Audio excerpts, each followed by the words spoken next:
estamos de volta com Pedro V Esperançoso, o rei, talvez... Tenho aqui um misto de sentimentos que queria partilhar convosco, porque foi de facto um rei que reinou muito pouco tempo, faleceu muito jovem, infelizmente, e que não tivemos tempo de o ver na sua plenitude, mas foi um rei que lançou sinais de esperança importantíssimos à população portuguesa num período particularmente complicado, não é? Ele sucedeu à sua mãe, Maria II, e podemos dizer que foi um rei que teve desafios enormes pela frente. Eu vou aqui elencar 3 que depois vou desenvolver. Primeiro, a questão da clientela e do conjunto de personalidades que controlavam o regime liberal, que muitas vezes faziam negócios pouco transparentes, ou seja, em poucas palavras, a corrupção da classe política. Em segundo lugar, temos as epidemias. Foi um reinado que foi marcado claramente pelas epidemias da cólera, da febre tifoide e, por outro lado, uma certa modernização do país do ponto de vista estrutural, chamando a si um grande governante que foi Fontes Pereira de Melo. O período, digamos assim, em que surge o caminho de ferro, surgem outras estruturas. Mas antes, se me permitem, vamos ao Pedro, homem, e também à sua esposa, Dona Estefânia.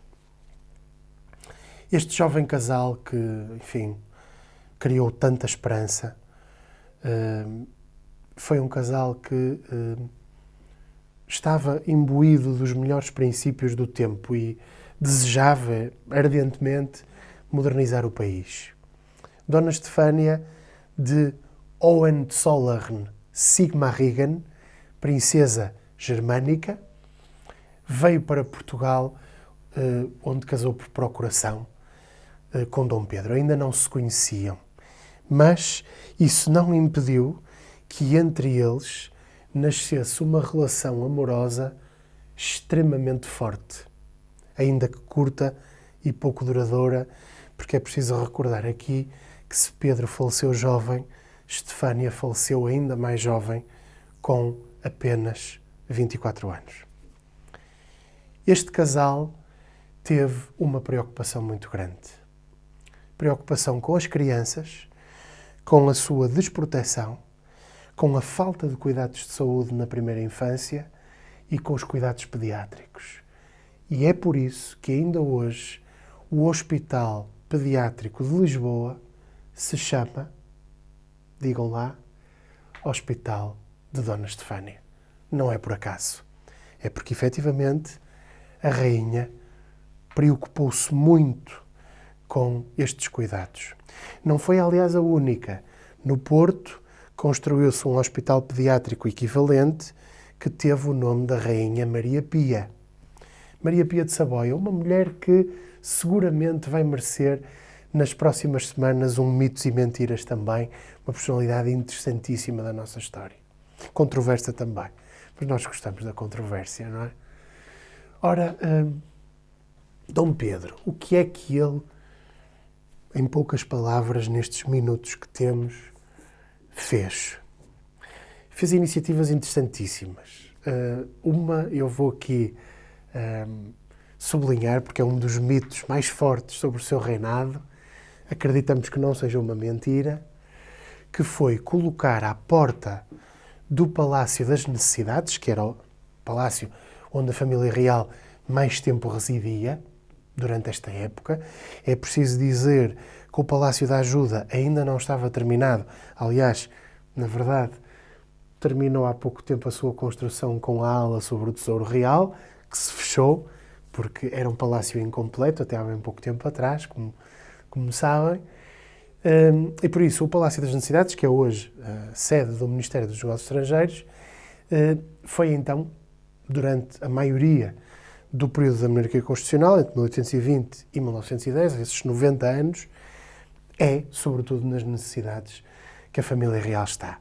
Pois temos, claro, a ajuda, temos Belém, que também era um palácio muito apreciado, nomeadamente pelo rei Dom Carlos e pela rainha Dona Amélia. Mas o que é que Dom Pedro se lembrou de fazer? Lembrou-se de colocar então uma caixa à entrada do palácio, onde as pessoas podiam anonimamente e com toda a proteção sobre a sua identidade colocar certas exposições, certos pedidos e certas queixas sobre aquilo que pensavam do estado do país. Ora, isto permitia-lhe ter uma noção exata do que se passava no reino e não confiar naquilo que para ele era, e muito bem, apesar de jovem era sábio, as intrigas dos salões da corte e tudo aquilo que era uma imagem tantas vezes errónea que lhe era transmitida pelos seus conselheiros e ministros. Eu penso que isto por si só já traduz a personalidade deste nosso jovem rei. Por outro lado, uma grande abertura àquilo que se passava também na Europa, ele correspondia-se com vários príncipes europeus e eu vou destacar aqui a correspondência que ele manteve com o príncipe Alberto, marido da rainha Vitória, que o tinha como um filho e ele que o tinha como alguém quase paterno, portanto com uma ligação muito forte entre ambos. Aliás, a análise dessa correspondência, que foi feita já por vários historiadores, nomeadamente Maria Filomena Mónica, biógrafa de Dom Pedro V, mostra, de facto, um rei comprometido com valores como a honestidade, a transparência, a lealdade no exercício das funções públicas, ensinamentos que hoje, certamente, são ainda mais urgentes e fundamentais perante o Portugal contemporâneo. De todo modo, é importante também dizer que é Dom Pedro V que vai trazer para a ribalta, a partir de 1856, um homem que todos conhecem, António Maria Fontes Pereira de Melo, militar prestigiado, que tem uma missão muito clara, Ministro das Obras Públicas. Portugal tinha, no essencial, ainda, nos meados do século XIX, as estradas medievais e até as estradas que tinham sido feitas pelos romanos. É preciso dizer isto. Era, portanto, mais do que urgente, mais do que necessário, modernizar os transportes e as comunicações para que se pudesse, efetivamente, transportar pessoas, mercadorias, com a agilidade que os tempos industriais exigiam. E por isso, para Dom Pedro foi absolutamente prioritário, desde logo, a construção do caminho de ferro, que ele conseguiu ver ainda realizado no seu reinado, no troço entre Lisboa e o Carregado, que, como sabem, fica às portas da capital. Portanto, um troço curto, mas que rapidamente se expandiu por todo o país. Portugal contraiu empréstimos avultados junto dos mercados internacionais da altura para poder financiar essa gigantesca cobertura e operação do seu caminho de ferro. Não foi fácil, tivemos, à custa disso, 4 bancarrotas na segunda metade do século XIX, mas a verdade é que se conseguiu dignificar e prestigiar as condições de vida das pessoas através dessa forma que foi exatamente o fomento, o progresso nas infraestruturas e nos transportes. Mas o reinado de Dom Pedro V não foi apenas e só este período do chamado fontismo, não é? Da aposta, podemos dizer assim, na melhoria das infraestruturas. Ele deu também vários sinais, já lhes falei na famosa caixa à porta do palácio, de que estava na vida pública para servir os interesses dos seus súbditos, que são cada vez menos súbditos e cada vez mais cidadãos. Ele tem, nesse aspecto, uma iniciativa que eu considero particularmente importante, que foi, permitam-me o uso da expressão popular, encostar às boxes as grandes figuras do liberalismo histórico e clássico em Portugal. E desde logo à cabeça o Marechal Duque de Saldanha, a quem ele disse, olhos nos olhos, e isto para um monarca neste tempo não é fácil, mais ainda para um monarca constitucional, porque é preciso dizer que estamos numa época em que o rei não tem todos os poderes, e segundo a Carta Constitucional, vamos recordá-la, o poder judicial é independente, o poder político tem também a sua independência, o poder legislativo é exercido pelas Cortes, pelo Parlamento, e o rei tem apenas um poder, que é o poder moderador, segundo a Carta, que é uma espécie de poder arbitral sobre os restantes e ser, digamos assim, como hoje também dizemos na nossa atual Constituição, o garante do funcionamento das instituições.